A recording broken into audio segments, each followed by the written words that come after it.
Hello, dear students. Welcome to Nidhi Science Academy. We were studying chapter Chemical Coordination and Integration.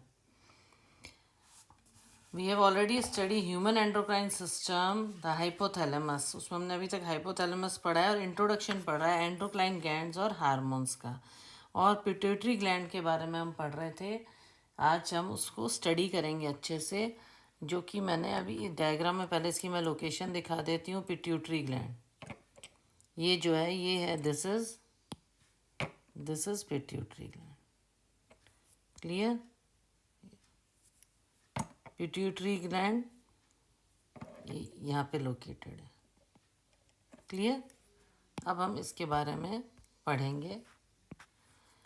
Pituitary gland क्या है? ये बोनी cavity में located होता है. जो हड्डी वाली कैविटी रहती है उसमें लोकेटेड रहता है. सेला ट्रूसिका बॉडी कैविटी, जिसको सेला ट्रूसिका कहते हैं, उसमें. और अटैच्ड रहता है हाइपोथैलेमस से. एक स्टॉक से वो हाइपोथैलेमस से अटैच्ड रहता है. देखो ये हाइपोथैलेमस से ये अटैच्ड है. हाइपोथैलेमिक न्यूरॉन है, हाइपोथैलेमस से अटैच्ड रहता है. ओके. जब आप ब्रेन ये आँखों की सीध में कान के ऊपर आप देखोगे तो यहाँ जैसे हाइपोथैलेमस है और इधर ऐसे यहाँ पिट्यूटरी है. तो हाइपोथैलेमस से ये अटैच्ड रहता है एक स्टॉक से. और एनाटॉमिकली इसको डिवाइड किया एडिनोहाइफोसिस और न्यूरोहाइफोसिस में डिवाइड किया गया. ठीक. तो एडिनोहाइफोसिस में दो पोर्शन होते हैं, पेरस डिस्टल्स, पार्स डिस्टेलिस और पार्स इंटरमीडिया. पार्स डिस्टेलिस और पार्स इंटरमीडिया. तो पार्स डिस्टेलिस जो होता है रीजन जो पिट्यूटरी का, उससे एंटीरियर पिट्यूटरी प्रोड्यूसेस. पिट्यूटरी को बोलते हैं एंटीरियर पिट्यूटरी. ठीक है, एंटीरियर पिट्यूटरी बोलते हैं, जो कि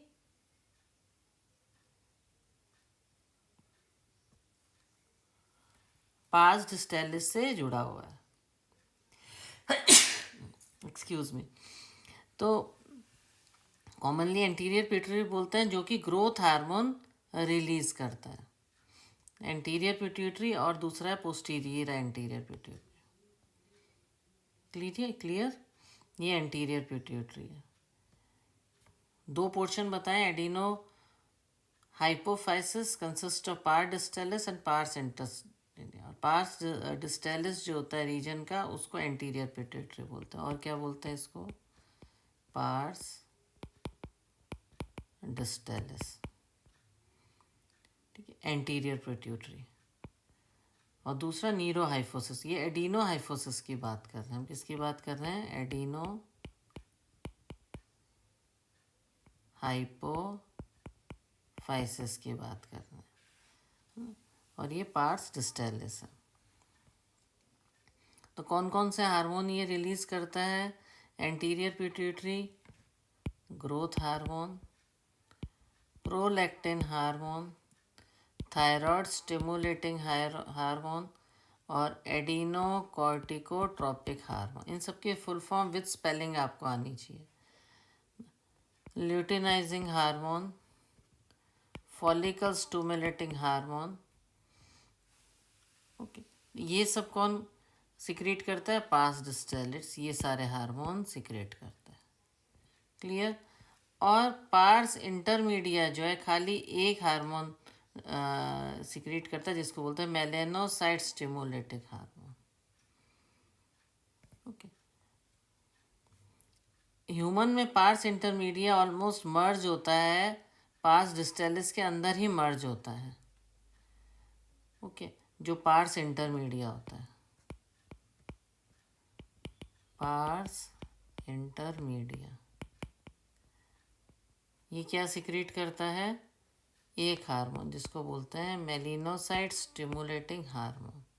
इसको बोलते हैं मेलिनोसाइट स्टिमुलेटिंग हार्मोन. और पार्स डिस्टेलिस ये करीब ये 7 हार्मोन रिलीज करता है. एक तरह से जो एंटीरियर पिट्यूटरी में जो एडिनोहाइफोसिस है, उसमें हमने दो पढ़े, एडिनोहाइफोसिस, हाइपोफाइसिस और न्यूरोहाइपोफाइसिस. एडिनोफाइसिस हाइपोफाइसिस में पार्स डिस्टेलिस और पार्स इंटरमीडिया, ये भी एडिनोहाइफोसिस का पार्ट है और ये भी एडिनोहाइफोसिस का पार्ट है। क्लियर। और ये खाली मेलिनोसाइट स्टिमुलेटिंग हार्मोन सिक्रेट करता है। न्यूरोहाइफोसिस को पार्स निर्फोसा कहते हैं, जिसको पोस्टीरियर पिट्यूटरी कहा जा रहा है। ये पोस्टीरियर पिट्यूटरी है। क्लियर। ये एंटीरियर पिट्यूटरी। तो न्यूरोहाइफोसिस जो है ये क्या है यहाँ पे, न्यूरो हाइपोफाइसिस। न्यूरो हाइपोफाइसिस है, इसको बोलते हैं हम pars nervosa. Pars nervosa. Okay. तो पोस्टीरियर पिट्यूटरी स्टोर करता है और रिलीज करता है दो हार्मोन, जिसको बोलते हैं कौन कौन से, ऑक्सीटोसिन और वैसोप्रेसिन। पोस्टीरियर प्रोसेस ऑक्सीटोसिन दो हार्मोन रिलीज होते हैं और वैसोप्रेसिन, ये दो हार्मोन रिलीज होते हैं न्यूरोहाइफोसिस से। क्लियर। क्लियर। न्यूरोहाइफोसिस क्या है, दो बताए थे हमने पार्टनर। कैसे बताए थे, एनाटॉमिकली हाइपोथैलेमस से अटैच होता है। पिट्यूटरी ग्लैंड जो होता है दो में डिवाइड किया गया, एडिनोहाइफोसिस और न्यूरोहाइफोसिस में। क्लियर। ये देखो मैं आपको दूसरे कलर से बताती हूँ तो आपको और क्लियर होगा। जो पिट्यूटरी है दो में डिवाइड किया गया है ना, एडिनोहाइफोसिस और न्यूरोहाइफोसिस में। एडिनोहाइफोसिस के दो पार्ट होते हैं, कौन कौन से, पार्स डिस्टेलिस और पार्स इंटरमीडिया। अब पार्स डिस्टेलिस कौन कौन से हार्मोन प्रोड्यूस करता है, growth hormone, prolactin, thyroid stimulating hormone, और ओके, ल्यूटिनाइजिंग हार्मोन, एड्रीनोकॉर्टिकोट्रोपिक हार्मोन और फॉलिकल स्टिमुलेटिंग हार्मोन। और पार्स इंटरमीडिया है, मेलिनो स्टिमुलेटिंग हार्मोन जो है स्टिमुलेट करता है, खाली एक हार्मोन सिक्रेट करता है।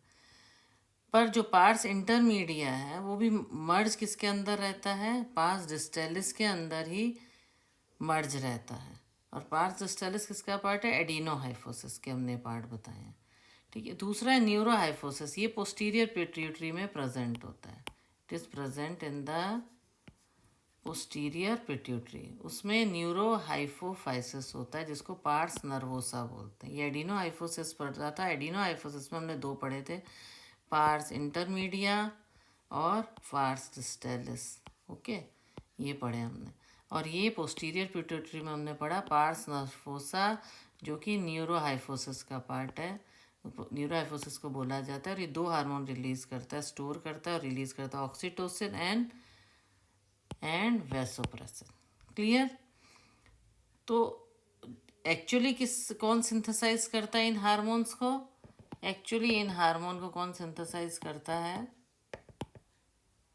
एक्चुअली इन हार्मोन को कौन सिंथेसाइज करता है, हाइपोथैलेमस। स्टोर्स और रिलीज करता है जो कि सिंथेसाइज किए जाते हैं, which are synthesize by hypothalamus. कौन से, ऑक्सीटोसिन एंड वैसोप्रेसिन, वो सिंथेसाइज वहाँ होते हैं। और ट्रांसपोर्टेड कहाँ होते हैं, एक्सॉन के थ्रू। एक्सॉन होता है neuron part, transported axonally to neurohypophysis. Neurohypophysis के लिए वो एक्सॉन के थ्रू ट्रांसपोर्ट होते हैं। ठीक है। ओवर सिक्रीशन जो होता है ग्रोथ हार्मोन का, वो एबनॉर्मल ग्रोथ कर देता है बॉडी में, है ना। या तो आप जिएंटेंटिज्म हो जाएगा, मतलब बहुत ही लंबे हो जाएंगे। और लो सिक्रीशन से क्या होगा, स्टंटेड ग्रोथ हो जाएगी। ओके। अगर जो ये देखिए ग्रोथ हार्मोन जो है ज़्यादा सिक्रीट होगा तो क्या हो जाएगा, आप बहुत ज़्यादा, आपकी ओवर ग्रोथ हो जाएगी अपने एज से ज़्यादा। और ग्रोथ हार्मोन का अगर लो सिक्रीशन है तो ग्रोथ स्टंटेड हो जाएगी, मतलब रुक जाओगे, बोना जिसे कहते हैं। वैसे इसको क्या होता है, इसको पिट्यूटरी ड्वार्फिज्म भी बोलते हैं। एकदम ड्वार्फ रह जाओगे, बहुत छोटे रह जाओगे, पिट्यूटरी ड्वार्फिज्म भी बोलते हैं। एक्सेस सिक्रीशन जो एडल्ट का होता है, सिवियर डिसफिगरमेंट लेता है स्पेशली ऑफ द फेस, जिसको बोलते हैं एक्रोमेगैली। ठीक है, ज़्यादा सिक्रीशन अगर एडल्ट्स में हो जाता है मिडल एज में, तो क्या होता है, सीरियस कॉम्प्लिकेशन हो जाते हैं। अगर चेक नहीं हो तो प्री मैच्योर डेथ हो जाती है, उसको बोला जाता है एक्रो। देखो मेन इंपॉर्टेंट वर्ड्स हमेशा इस साइड में लिखते जाओ, आप कॉपी लो तो कॉपी में लिख सकते हो। तो डिजीज़ जो है बड़ा मुश्किल होता है अर्ली स्टेज में डायग्नोस करना, इसका बहुत साल तक अनडिटेक्टेड रह जाता है। और प्रोलैक्टिन जो है वो ग्रोथ हार्मोन, वो प्रोलैक्टिन से पता लग रहा है, लैक्टिन मेमोरी ग्लैंड में जब ब्रेस्ट फीडिंग कराते हैं आफ्टर डिलीवरी, जब बर्थ हो जाता है बच्चा पैदा होने के बाद, मेमोरी ग्लैंड में एक्टिवेट करता है प्रोलैक्टिन हार्मोन रिलीज होता है, जो कि सिक्रीशन ऑफ मिल्क करता है ब्रेस्ट फीडिंग बेबी के लिए। ओके, तो प्रोलैक्टिन हार्मोन के कारण मिल्क सिक्रीशन होता है। इट इज़ क्यों, क्योंकि ये रेगुलेट करते हैं ग्रोथ को, मेमोरी ग्लैंड को और फॉर्मेशन ऑफ मिल्क को। क्लियर। फिर है थायराइड स्टिमुलेट हार्मोन, ये सिक्रीट करता है। देखो प्रोलैक्टिन से लैक्टिक आप पढ़ते हो ना, लैक्टोज लैक्टिक सब मिल्क से रिलेटेड है ना, तो ऐसे ही इसके नाम से ही आपको क्लियर हो जाएगा। फिर थायराइड स्टिमुलेटिंग हार्मोन से भी पता लग रहा है कि सिक्रीशन बहुत ज़्यादा हो जाएगा थायराइड हार्मोन्स का। ग्रोथ हार्मोन में भी पता लग गया, जब एक्सेस में होएगा ग्रोथ हार्मोन तो बहुत ज़्यादा ग्रोथ हो जाएगी और स्टंटेड रह जाएगी कम सिक्रीशन में, और एडल्ट में नहीं पता पड़ने पे आकस्मिक मृत्यु हो सकती है, उसको बोलते हैं एक्रोमेगाली, है ना। Okay, clear. तो ट्राइस थायराइड स्टिमुलेटिंग हार्मोन क्या करते हैं, एक्सेस सिंथेसिस करते हैं और सिक्रीशन करते हैं थायराइड ग्लैंड से। अब एड्रीनो कॉर्टिकोट्रोपिक हार्मोन जो है स्टिमुलेट और सिक्रीट करते हैं कौन से, स्टीरॉयड हार्मोन्स। ACTH क्या रिलीज करता है, स्टीरॉयड हार्मोन्स, जिनको क्या बोलते हैं, ग्लूको एड्रीनो कॉर्टिकोट्रोपिक हार्मोन है, वैसे इसका है ग्लूको कॉर्टिकॉइड्स। कहाँ से रिलीज होते हैं, एड्रेनल कॉर्टेक्स से। कहाँ से, एड्रेनल कॉर्टेक्स से। क्लियर। ACTH सिक्रीशन किसका करता है, स्टीरॉयड्स हार्मोन्स का, जिनको हम ग्लूकोकॉर्टिकॉइड्स बोलते हैं। क्लियर। तो ल्यूटिनाइजिंग हार्मोन और फॉलिकल स्टिमुलेटिंग हार्मोन ये गोनाडल एक्टिविटी में काम आते हैं, इसीलिए इनको गोनाडोट्रोपिन्स कहते हैं, है ना। जैसे मेल्स में luteinizing hormone secretion of hormone करता है एंड्रोजन का, ल्यूटिनाइजिंग हार्मोन जो है सिंथेसिस और सिक्रीशन करता है एंड्रोजन का। कहाँ पर, टेस्टिस में, फ्रॉम टेस्टिस। कहाँ, इसमें मेल्स में। और फॉलिकल स्टिमुलेटिंग हार्मोन है और एंड्रोजन है, ये रेगुलेट करते हैं स्पर्मेटोजेनेसिस। ओके, गोनोडल एक्टिविटी में काम आते हैं, इसीलिए लिखा है ना गोनोडल एक्टिविटी में काम आते हैं। तो luteinizing hormone plus follicle stimulating hormone, ये क्या रेगुलेट करते हैं, स्पर्मेटोजेनेसिस। अब फीमेल्स में क्या होता है, ये तो हुआ मेल्स में। फीमेल्स में क्या होता है, फीमेल्स में जो ल्यूटिनाइजिंग हार्मोन है वो क्या करते हैं, वो ओव्यूलेशन में हेल्प करते हैं, एग बनाने में, उसमें स्पर्म में और इसमें ओव्यूलेशन में। आपको पता है कि मेल और फीमेल गैमेट के यूनाइट होने से जाइगोट बनता है ना, तो मेल स्पर्म्स रिलीज होते हैं और ओव्यूलेशन ओवरीज से ओवम रिलीज होता है। तो ओव्यूलेशन में जो ल्यूटिनाइजिंग हार्मोन है वो ओव्यूलेशन करते हैं फुली मैच्योर फॉलिकल्स का, जिसको ग्रेफिन फॉलिकल्स कहते हैं। ओके, जिसको क्या बोलते हैं हम, ग्रेफिन फॉलिकल्स। और ये मेंटेन करता है कॉर्पस ल्यूटियम को। Clear, it maintain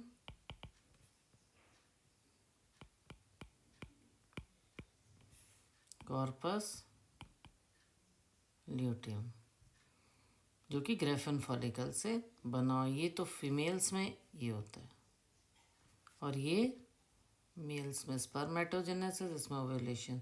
androgen hormone release होता है, स्पर्मेटोजेनेसिस में बनता है। क्लियर?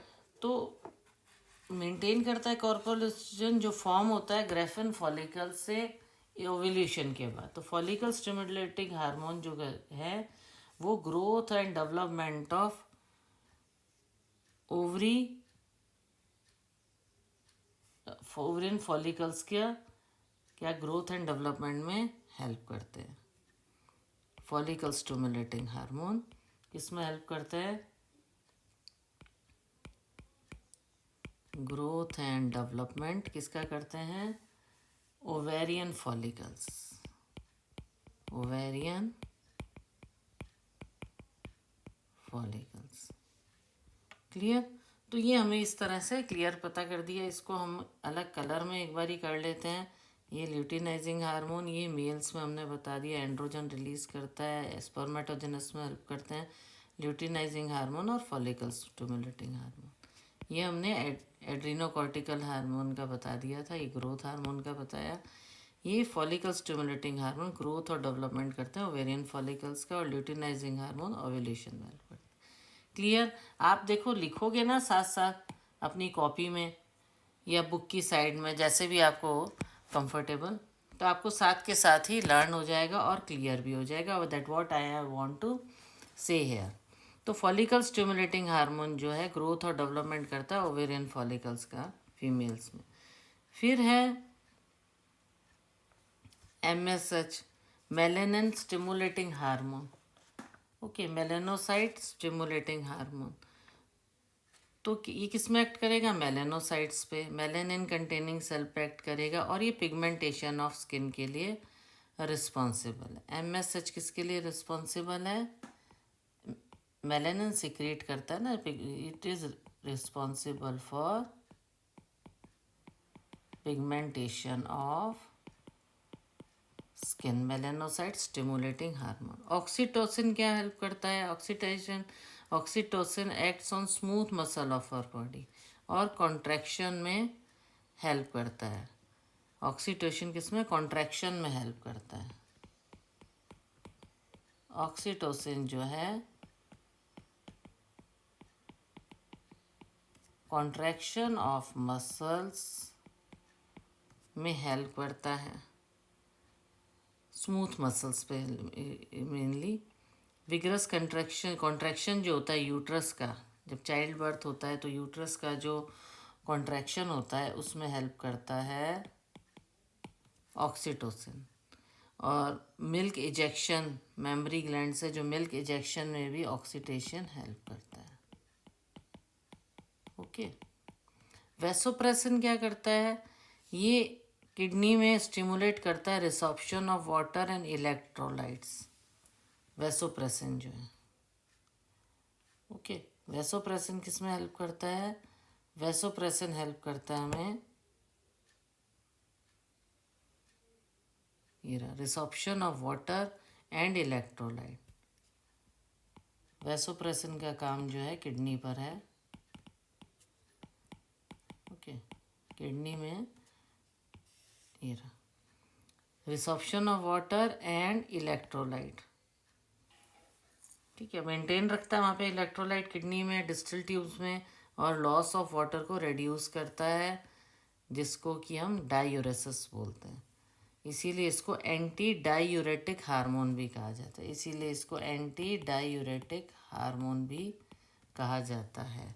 ये एंटी डायूरेटिक हार्मोन है, लॉस ऑफ वाटर जो यूरिन में है उसमें डायूरेसिस को ये रोकता है, एंटी डायूरेटिक हार्मोन।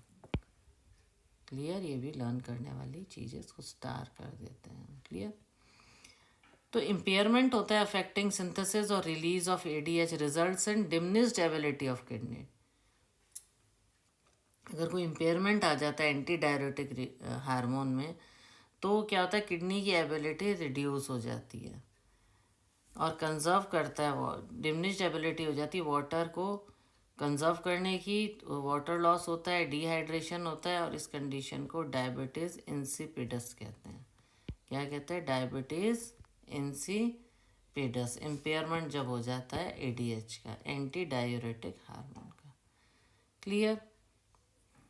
अब पीनियल ग्लैंड क्या होता है? पीनियल ग्लैंड जो होते हैं वो डॉर्सल साइड में फोर ब्रेन में होते हैं, और ये क्या सिक्रीट करते हैं? मेलेटोनिन। मेलेटोनिन का क्या काम होता है? ये रिदम बना के रखता है हमारी बॉडी में। जैसे नॉर्मल रिदम सोने का और जागने का जो हमारा साइकिल है, बॉडी टेम्परेचर को मेंटेन करना है, मेटाबॉलिज्म, पिगमेंटेशन, मेंस्ट्रुअल साइकिल और डिफेंस कैपेबिलिटी है जो बीमारियों से, वेदर में, उस सब को कौन बनाता है? Pineal gland. पीनियल ग्लैंड से क्या सीक्रेट होता है? मेलेटोनिन। देखो पीनियल ग्लैंड की लोकेशन क्या बताई थी हमने, ये आप हमेशा दोबारा चेक करो, पढ़ते रटते नहीं जाना, उसको समझना है। ये रहा pineal gland, this is pineal gland. जो पीनियल ग्लैंड है ये क्या रिलीज करता है? मेलेटोनिन। क्लियर? क्लियर? और थायराइड ग्लैंड तो पता ही है, ये नेक में है। तो बार बार आप डायग्राम देखने से लोकेशन दिमाग में रहेगी तो आपको क्लियर होगा कि फोर ब्रेन कैसे कहा इन्होंने, फोर ब्रेन में रिलेटेड है, तो उसको बोलते हैं हम, इतना रेगुलेट करता है। अब है थायराइड ग्लैंड। थायराइड ग्लैंड जो होता है, दो लोब्स होते हैं जो आइदर ट्रैकिया के दोनों साइड होते हैं। ये देखो, ये ट्रैकिया, ये हमारा गला बताया है, ये वोकल कॉर्ड बताया है, ये ट्रैकिया बताया है। क्लियर? ये थायराइड बताया है। ठीक है? थायराइड जिनको प्रॉब्लम हो जाती है तो क्या होता है? गले में सूजन आ जाती है ना, तो वो थायराइड के इम्बैलेंस से आती है, हार्मोन के। तो थायराइड ग्लैंड दो लोब्स होते हैं जो कि दोनों साइड में होते हैं ट्रैकिया के। ठीक है? लोब्स जो इंटरकनेक्टेड होते हैं थिन फ्लैप से कनेक्टिव टिश्यू के, जिसको बोलते हैं इस्थमस। ओके? इस्थमस जो होता है उससे कनेक्टेड होते हैं। तो थायराइड ग्लैंड किस में कंपोज्ड होता है? फॉलिकल और स्टोमल टिश्यूज का होता है थायराइड ग्लैंड। ठीक है? किसका कंसिस्ट होता है ये? उसको याद करने के लिए एक बार लिखिए, follicles plus stromal tissues. Follicles plus stromal tissues. तो जो थायराइड फॉलिकल होता है वो फॉलिकुलर सेल्स का होता है जिसमें कैविटी होती है। थायराइड फॉलिकल जो होता है, इस थायराइड फॉलिकल वो फॉलिकुलर सेल का होता है जो कि जिसमें एक कैविटी इनक्लोज होती है। ठीक है? ये फॉलिकुलर सेल सिंथेसाइज करते हैं दो हार्मोन। कौन से? टेट्रा आइडोथायरोनिन थायरॉक्सिन T4 और ट्राई आइडोथायरन T3। और आयोडीन जरूरी है normal rate of hormone synthesis के लिए। डेफिशिएंसी से हाइपोथायरॉयडिज्म हो जाता है, जिसको ग्वाइटर भी कहते हैं। ओके? तो ये आयोडीन एसेंशियल है normal rate of hormone synthesis के लिए थायराइड में। क्लियर? तो इस थायराइड फॉलिकल में फॉलिकुलर सेल होता है जिसमें कैविटी होती है। ये फॉलिकुलर सेल में दो हार्मोन होता है, टेट्रा आइडोथायरोनिन और थायरॉक्सिन और ट्राई आइडोथायरोनिन। तो बोथ लोब्स इंटरकनेक्टेड होते हैं थिन फ्लैप से कनेक्टिव टिश्यू के, जिसको इस्थमस कहते हैं। और थायराइड ग्लैंड जो कंपोज्ड होता है फॉलिकल और स्ट्रोमल टिश्यूज से। ठीक है? तो डायग्रामेटिक व्यू है थायराइड और पैराथायराइड का। ये वेंट्रल साइड है और ये डॉर्सल साइड बताइए।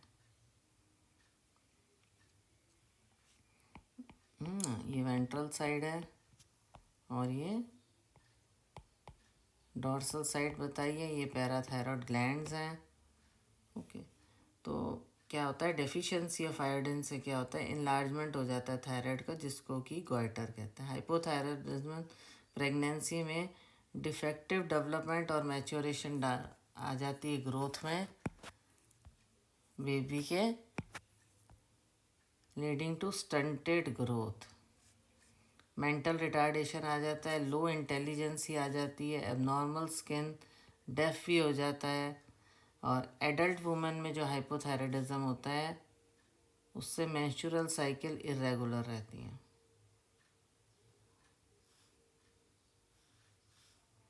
कैंसर के कारण भी सिक्रीशन का जो थायराइड का है वो इंक्रीज हो जाता है, बहुत हाई हो जाता है, उसको हाइपरथायराइडिज्म कहते हैं, जिसके कारण बहुत ही एडवर्स हो जाती है बॉडी की ग्रोथ। एक्सोफेथैलेमिक गॉइटर जो होता है वो हाइपरथायराइडिज्म का एक फॉर्म है। इसमें इनलार्जमेंट हो जाता है थायराइड ग्लैंड का, बहुत बढ़ जाता है, आई बॉल्स बाहर आ जाती हैं, इंक्रीज्ड बेसल मेटाबॉलिक रेट हो जाती है, वेट लॉस हो जाता है, इसको ग्रेव्स डिजीज बोलते हैं। एक्सोफेथैलेमिक गॉइटर, एक्सोफेथैलेमिक गॉइटर, इसमें इनलार्जमेंट हो जाता है ना थायराइड ग्लैंड का, है ना। प्रोट्रूशन बाहर की तरफ आई बॉल आ जाती हैं, बेसल मेटाबॉलिक रेट बढ़ जाती है, वेट लॉस हो जाता है। तो एक तरह से हमें क्या पता लगता है, जो थायराइड ग्लैंड है वो रेगुलेशन है बीएमआर का, बेसल मेटाबॉलिक रेट को रेगुलेट करता है और रेड ब्लड सेल फॉर्मेशन में हेल्प करता है। मेटाबॉलिज्म जो है कार्बोहाइड्रेट, प्रोटीन और फैट का उसमें हेल्प करता है। ये मेंटेन रखता है वाटर और इलेक्ट्रोलाइट बैलेंस को भी इन्फ्लुएंस करता है थायराइड हार्मोन। तो जो थायराइड ग्लैंड है वो सिक्रीट करता है एक प्रोटीन हार्मोन जिसको बोलते हैं थायरोकैल्सिटोनिन, जो कि रेगुलेट करता है ब्लड कैल्शियम लेवल। थायरोकैल्सिटोनिन जो किसको रेड डील करता है, ब्लड कैल्शियम लेवल का। मतलब अगर आपके थायराइड हार्मोन इंक्रीज फॉर्म में या डिक्रीज फॉर्म में, तो आपका जो मेटाबॉलिज्म है वो बहुत ज़्यादा इफ़ेक्ट पड़ता है उस पर, मेटाबॉलिज्म पे। तो एक्सोफेथैलेमिक गॉइटर में हाइपरथायराइडिज्म होता है जिसमें इनलार्जमेंट हो जाता है थायराइड ग्लैंड। ओके, तो इस तरह से हम थायराइड के बारे में हमें पता लगता है कि किस तरह से इसका इफ़ेक्ट पड़ता है हमारी बॉडी पे। अच्छा, ह्यूमंस में क्या है, पैराथायराइड में क्या है, 4 पैराथायराइड ग्लैंड्स हैं जो कि बैक साइड में प्रेजेंट है थायराइड ग्लैंड के। एक पेयर दोनों लोब्स के नीचे, जो हमने पीछे डायग्राम में दिखाया था, ये सिक्रीट करते हैं पेप्टाइड हार्मोन जिसको बोलते हैं पैराथायराइड हार्मोन, पीटीएच। तो पीटीएच क्या रेगुलेट कर, the PTH is regulated bye circulating level of calcium ion से रेगुलेट होता है जो पैराथायराइड हार्मोन। तो पीटीएच क्या करता है, इंक्रीज कर देता है calcium level in the blood. PTH किस पे करता है, बोन्स पे, और स्टिमुलेट करता है बोन रिसॉर्प्शन पे, डीमिनरलाइजेशन पे, डिसोल्यूशन पे। ये स्टिमुलेट करता है reabsorption of calcium, renal tubule से रीअब्जॉर्प्शन को स्टिमुलेट करता है और कैल्शियम एब्जॉर्प्शन को इंक्रीज करता है डाइजेस्टेड फूड से। तो पीटीएच क्या है, हाइपर कैल्सिमिक हार्मोन है। पीटीएच जो है हाइपर कैल्सिमिक हार्मोन है, ये ब्लड के कैल्शियम लेवल को बढ़ाता है।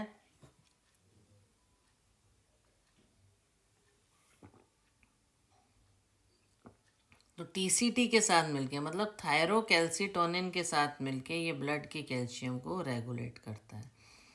तो इसको एक तरह से पीटीएच को जो है ये एब्जॉर्प्शन में हाइपर कैल्सिमिक हार्मोन बोलते हैं। क्या बोलते हैं पीटीएच को, ये भी याद करने वाली चीज़ है और इस नाम से ही आपको पता लग जाएगा। हाइपर मतलब इंक्रीज होना, हाइपर कैल्सिमिक हार्मोन। ये कैल्शियम लेवल इंक्रीज करता है ब्लड में, और जो थायराइड ग्लैंड है उसका जो थायरोकैल्सिटोनिन है, ये दोनों मिलके रेगुलेट करते हैं। कौन कौन सा, टीसीटी थायरोकैल्सिटोनिन और पैराथायराइड हार्मोन मिलके रेगुलेट करते हैं कैल्शियम लेवल को बॉडी के अंदर। क्लियर हुआ, वो वाटर इलेक्ट्रोलाइट्स बैलेंस बनाता है और ये थायरोकैल्सिटोनिन जो है ब्लड कैल्शियम लेवल को रेगुलेट करता है। क्लियर। और जो पैराथायरॉयड ग्लैंड जो हैं उनमें 2 लोब्स होते हैं, पेप्टाइड हार्मोन होता है जिसके सिक्रीशन से circulating secretion of PTH is regulated by calcium ion ही उसको डील करते हैं। देखो पैराथायरॉयड हार्मोन एक बार बताती हूँ कहाँ, ये देखिए ये रहे पैराथायरॉयड ग्लैंड्स बताए ना, यहाँ से पैराथायरॉयड हार्मोन रिलीज, ये डॉर्सल साइड में, क्लियर, ऊपर की तरफ है। तो ये मिलके दोनों कैल्शियम लेवल को हमारे जो है रेगुलेट करते हैं।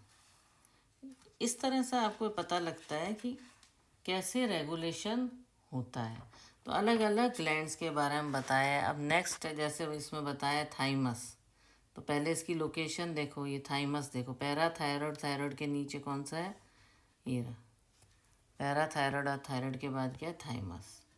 थाइमस क्या है, ये लोबुलर स्ट्रक्चर है, लंग्स के बीच में है, दिख रहे हो, और स्टर्नम के पीछे है, और वेंट्रल साइड में आयोटा के। तो थाइमस मेजर रोल है डेवलपमेंट में इम्यून सिस्टम के। ये ग्लैंड सिक्रीट करता है पेप्टाइड हार्मोन जिसको बोलते हैं थाइमोसिन,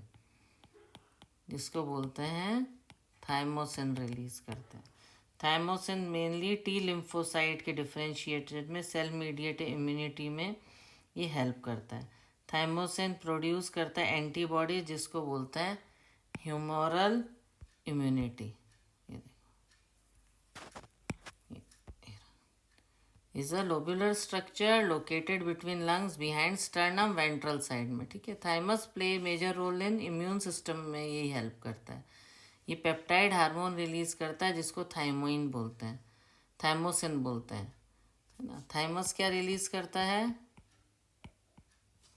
थाइमस रिलीज करता है थाइमोसिन, और थाइमोसिन का मेजर रोल क्या है डिफरेंशिएशन में, टी लिम्फोसाइट, इम्यूनिटी में हेल्प करता है, टी लिम्फोसाइट और सेल मीडिएटेड इम्यूनिटी, और प्रोडक्शन ऑफ एंटीबॉडीज। तो ये development of humoral immunity system में, इम्यून सिस्टम के डेवलपमेंट में हेल्प करता है, ह्यूमरल इम्यूनिटी बोलते हैं। Thymosin promote production of antibodies जिसको बोलते हैं ह्यूमरल इम्यूनिटी में भी हेल्प करता है, डेवलपमेंट करता है इम्यून सिस्टम का। तो ये बहुत इंपॉर्टेंट है। थाइमस डीजनरेटेड होता है ओल्ड इंडिविजुअल में जिसके कारण प्रोडक्शन ऑफ थाइमोसिन कम हो जाता है, और इम्यून रिस्पॉन्स जो होता है आप देखोगे ओल्ड एज पर्सनस का जो इम्यून सिस्टम है वो कमज़ोर हो जाता है। क्लियर। तो आज हम इसको इतना ही स्टडी करेंगे, इसके बाद हम बाकी के टॉपिक्स पढ़ाएंगे। कल हम पढ़ाएंगे इसमें एड्रेनल ग्लैंड। आज हमने क्या क्या डिस्कस किया एक बार हम देख लेते हैं। आज हमने पहले तो हमने इंट्रोडक्शन ही पढ़ाया था फर्स्ट डे, उसमें हमने हाइपोथैलेमस पिट्यूटरी ग्लैंड पढ़ा, पीनियल ग्लैंड पढ़ा, थायरॉयड ग्लैंड पढ़ा, पैराथायरॉयड ग्लैंड पढ़ा, और थाइमस पढ़ा। तो अभी आप इसको अच्छे से दोबारा से पढ़िए, सुनिए, रीड कीजिए, और नेक्स्ट क्लास में हम आगे का टॉपिक क्लियर करेंगे। एड्रेनल ग्लैंड जो है ये हम नेक्स्ट क्लास में लेंगे। तो आई होप जो मैंने पढ़ाया आपको बहुत अच्छे से समझ आया होगा। If you are understanding it well, so please like, share and subscribe. Okay, thank you.